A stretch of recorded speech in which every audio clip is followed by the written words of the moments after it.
যেগুলো কাটছিল সেই খোসাগুলো ও তুলছে ছাগলকে খাওয়াবে বলে।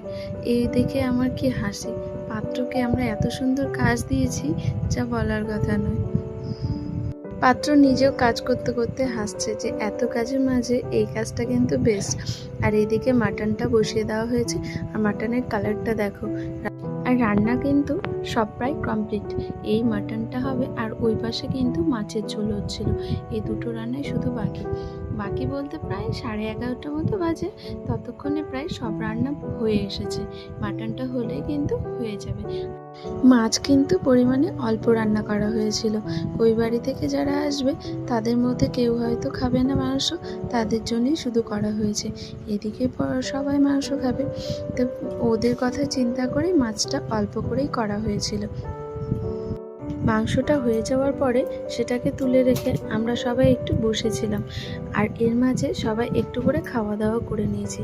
সকালবেলা আমরা সবাই ভাতই খেয়েছিলাম, মা যেটা রান্না করেছিল সবার জন্যই করেছিল। আর এদিকে প্রায় সবাই আমরা রেডি, আর ওনারা প্রায় আস্তে আস্তে 2টো পার হয়ে গেছিল। আর চা মিষ্টি দেওয়ার পরে মামিরা বসেছিল স্যালাডগুলোকে কাটতে, আর এইদিকে মাইমা উনুনের মধ্যেই চপগুলোকে ভেজে নিচ্ছিল। তারপর শুরু হয় সেই সময়টা যেটাতে দাদার মনে হচ্ছিল যে ওনারা কি না বলবে আর আমি কি উত্তর দেব, কিন্তু সব কিছু প্রশ্নের উত্তর ওর কাছে জানা, সব কিন্তু তালগোল পাকিয়ে যাচ্ছিল। ওকে প্রায় আমরা সাহস দিচ্ছিলাম, কনফিডেন্স সহকারে নিয়ে গিয়ে বসিয়েছিলাম যে তুই তো ছেলে, তাও কেন এতটা নার্ভাস ফিল করছিস। তো ওকে বলছিলাম যে তুই চিন্তা করিস না, আমরা তো সবাই আছি। কিন্তু সবাই জানে যে এই সময়টা কিন্তু প্রত্যেকটা ছেলে মেয়ের মনের মধ্যে কি একটা চলে।